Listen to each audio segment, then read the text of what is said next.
Eu nem sei se isso aqui tá gravando, faz tanto tempo que eu não gravo pro YouTube que eu tô até perdido. E aí galera, tudo bem? Sejam bem-vindos a mais um vídeo. Aqui quem fala com vocês é o Nathan. Se você ainda não me conhece, muito prazer. Aproveita que você tá no começo do vídeo que eu ainda não me embalei na história. Entra aqui no link da bio, me segue lá no Instagram pra gente ficar mais próximo. E como vocês viram no título desse vídeo, hoje eu vou te contar, acho que a história mais desesperadora, traumatizante, estranha, aterrorizante que eu já passei na minha vida. O dia em que eu quase fui preso no aeroporto. Acho que quando a história começa errado, tudo dá errado. A minha família tem uma casa, na verdade um apartamento lá em Fortaleza. Na verdade minha família não, né? Uma tia minha da família tem um apartamento em Fortaleza. Então praticamente todo ano a gente vai para esse apartamento, né? Porque final de ano, férias, a gente quer viajar um pouquinho. Ou a gente vai no começo ou a gente vai no final do ano. E nessa época era no final do ano. Aí a gente sempre viaja em família, né?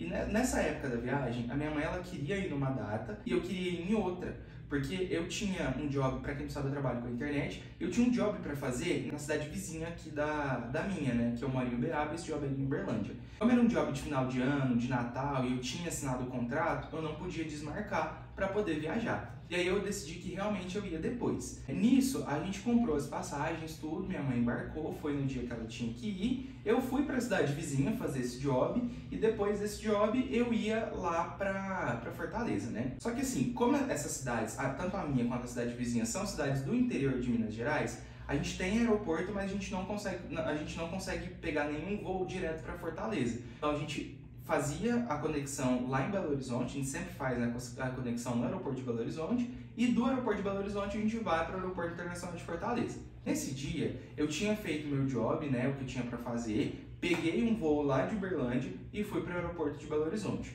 Eu tinha chegado, tipo assim, acho que umas 3, 4 horas antes do meu voo sair. Então eu tinha muito tempo. Eu falei, eu vou andar pelo aeroporto, eu vou fazer alguma coisa, eu vou comer alguma coisa, eu vou tirar foto, eu vou no banheiro. Enfim, vou fazer as coisas que eu tenho pra fazer e depois eu vou pro meu portão de embarque, espero o voo, pego o voo e chego em Fortaleza. Nisso eu explorei o aeroporto, andei muito e tal, comprei Starbucks, fiquei olhando o avião, os aviões chegarem por aquele vidro que tem lá no aeroporto de Belo Horizonte e tal. Eu falei, vou no banheiro, já tá quase chegando na hora de ir, né? Tipo, faltam umas 2 horas mais ou menos pra ir pro meu portão. E eu falei assim, vou no banheiro, ficar de boa e depois eu vou lá pro meu portão e vou ficar lá esperando dar o horário. Nisso que eu fui no banheiro, eu tava saindo com o celular na mão, digitando, chegou uma senhorinha perto de mim, uma senhora assim, falando inglês até. E aí ela chegou conversando e tal, perguntando se eu podia ajudar ela, que ela não sabia onde era o portão, se era pra lá, se era pra cá, e ela tava meio confusa com a questão do portão. Eu sou muito psicado com esse trem de aeroporto, porque eu vejo área restrita, né, então eu sou muito psicado com esse trem de aeroporto. Sem contar que, assim, aeroporto, cara, é rota de tráfico humano, de tráfico de droga, é um lugar extremamente perigoso, assim, né? Então eu já fico meio ressabiado com qualquer pessoa que chega perto de mim no aeroporto. Detalhe, eu tava viajando sozinho, tá?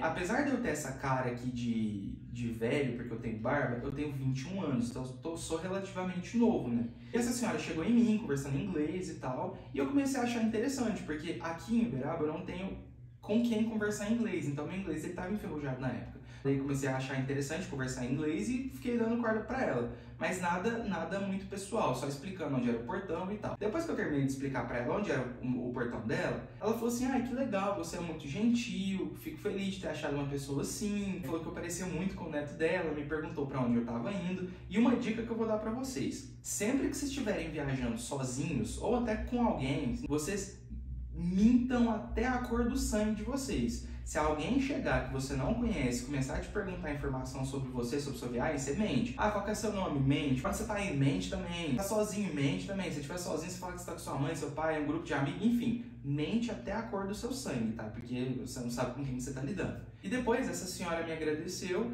e me pediu ajuda para poder empurrar o carrinho dela com as malas. E aí eu falei, tudo bem, né? Não faz mal ajudar uma pessoa a empurrar o carrinho, até porque eu não tô colocando a mão na mala nem nada, eu tô só empurrando o carrinho dela. Ela começou a conversar, falou que ela tinha vindo pro Brasil, na verdade ela era da Inglaterra, né? Ela era britânica, mas ela tinha vindo pra cá, pro Brasil, porque o filho dela tinha conhecido uma brasileira e ela veio conhecer a brasileira também na casa dela e aí ela tava voltando pra Inglaterra. E eu falei, que legal, interessante e tudo. E ela perguntou pra onde eu tava indo. Lembra que eu falei que é interessante vocês mentirem? Pois é. Aí eu comecei a mentir, falei que eu tava indo pra Fernando de Noronha, sabe? Comecei a falar um monte de coisa que não tinha nada a ver, tudo mentira e tal. E no que a gente tava conversando, quando a gente tava chegando perto do portão dela, do portão de embarque, chegou uma moça do aeroporto, se eu não me engano ela tava com o uniforme azul, e falou assim, olha, eu preciso que vocês me acompanhem. E aí eu peguei e pensei, mas acompanhar por quê? O que acontece? Na minha cabeça eu já tava com aquele negócio da área restrita do Discovery Channel na minha cabeça, né? E aí eu comecei a perguntar pra moça, né, do porquê que a gente tava tendo que acompanhar ela. Ela falou assim, não, procedimento de rotina e tal. Eu falei, tudo certo. E nisso a senhora tava calada, não falou nada. Ela fechou a cara assim, de uma hora pra outra.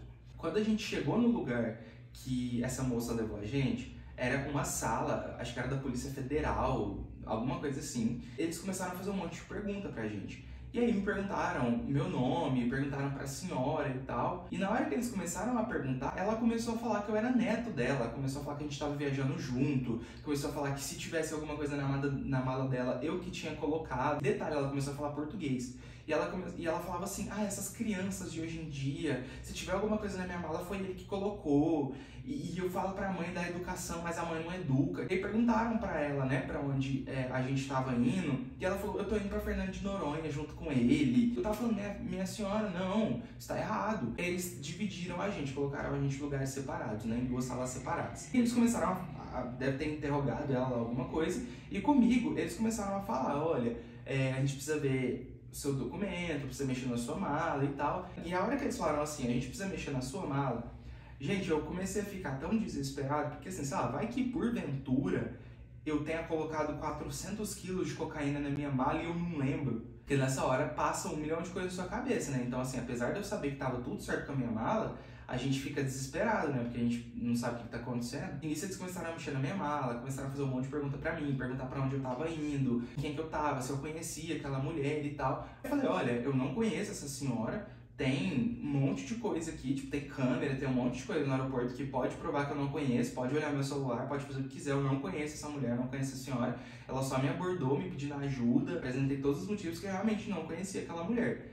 Lembra que eu falei que faltava 2 horas pra eu poder embarcar? Começou a demorar muito, porque cada pessoa vinha me fazer uma pergunta diferente. Chamava o chefe de não sei aonde, depois chamava o fiscal de não sei aonde, depois chamava o perito pra olhar minha mala, e tipo assim, era um caos isso. O voo tava pra acontecer, e o povo mexendo nos meus trem, e foi um rolo. O meu voo ele saía, se eu não me engano, era 2 horas da tarde, 3 horas da tarde, alguma coisa assim. E quando eu olhei no relógio, já era tipo, faltava praticamente uns 30 minutos pra começar o embarque. E quem viajou de avião aí já sabe que quando começa o embarque, dá tipo assim uns 10, 15 minutos, voa, acabou, já era, entrou todo mundo no avião, o avião sai, é isso. Eu comecei a ficar muito desesperado, eu falei, pô, eu vou perder o voo, vou perder o voo, vou perder o voo. E aí o pessoal olhando meus trem, olhando, e eu preocupado com o negócio do voo, falando assim, gente, né, eu tenho um voo tal hora, e pediram a imagem das câmeras do aeroporto pra não sei quem, e aí foram olhar se eu realmente não conhecia aquela mulher. E Deus foi tão bom, que era um ponto muito estratégico que essa senhora me abordou, porque foi bem na porta do banheiro,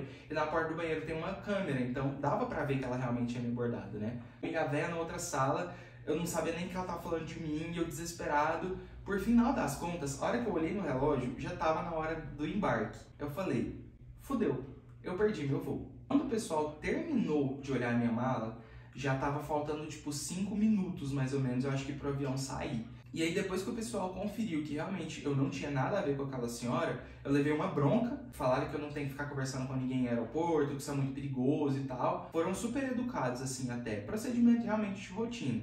E me liberaram. Só que nisso, eu tava perdendo meu voo já, porque acho que o negócio tava saindo. E aí eu falei, olha, eu tenho um voo assim, cataram um telefone, um rádio, e ligaram lá dentro do avião, eu não sei como, e falaram assim, olha, tem um cara que tá chegando aí, acompanhado da polícia, tá tudo certo, a gente vai fazer um procedimento de rotina, acabou atrasando. Só que assim, eu não sei o que aconteceu nesse dia com esse voo, que atrasou por algum motivo o embarque. Eu acho que tava entrando alguém com algum problema físico, sabe? E aí acabou atrasando. Depois que eu saí da sala, demorou mais uns 30 minutos mais ou menos para embarcar. E eu percebi que essa velha que estava dentro da outra sala, ela não saía. Então, muito provavelmente, ela estava com rolo na mala dela, sei lá, na viagem, ela estava fazendo alguma coisa de errado. Porque, tipo, a gente foi abordado na mesma hora, a gente foi para a salinha na mesma hora e a gente estava praticamente com o problema na mesma hora. Então, se eles tinham resolvido o meu problema, por que não resolveram o dela? E depois disso, acho que deve ter ficado mais uns 45, 30 minutos e ela não saiu. Então, muito provavelmente, ela estava com rolo, deve ter sido presa, sei lá. E eu nunca mais fiquei sabendo do que foi feito com essa senhora, né? Se ela tá viva, se ela tá bem, se ela tá presa, se ela conseguiu sair de lá, se ela só era louca. Mas essa história, inclusive, serve de alerta pra vocês, viu? Não dá conversa pra ninguém no aeroporto, pelo amor de Deus, pra você não correr risco de ser preso. E assim, gente, nesse dia eu fiquei tão desesperado, que assim, você imagina você numa situação em que, tipo, você tá sendo tratado como, eu não vou falar criminoso, mas você tá sendo tratado como suspeito, a pessoa te acusando, falando que tinha alguma coisa na mala dela e você tinha colocado, a pessoa falando que é sua avó, e detalhe, nem vó eu tenho. Só que eu confio muito na polícia de aeroporto, porque eles são muito, tipo, de boas, assim. E mais uma vez, eu vejo a área restrita, né, eu sei o jeito que o povo é gente boa. E aí me trataram super bem, na realidade, e acabou que no final deu tudo certo. Mas enfim, essa foi a história traumática de hoje. Espero ver vocês no próximo vídeo. E não se esquece de me seguir nas redes sociais, que tá linkado aqui embaixo. Um abraço!